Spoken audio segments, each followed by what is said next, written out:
What are the key ingredients to a great MGA? What you have to be able to do is have a differentiator in the marketplace. What is it that separates you from the other 2,000 programs in the space, right? It's a $110 billion marketplace right now, 2,000 programs.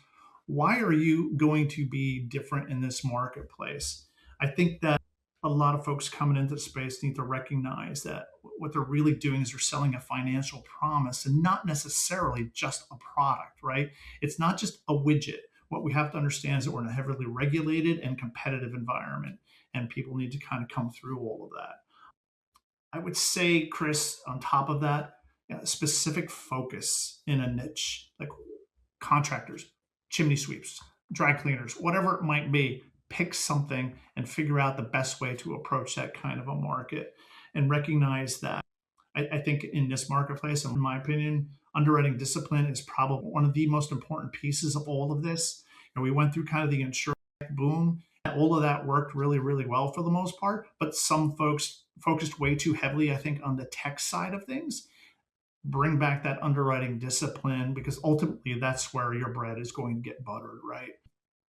And I think that another lesson learned through this process, for particularly for a lot of new folks coming in, is that insurance carriers are not necessarily patient capital, right?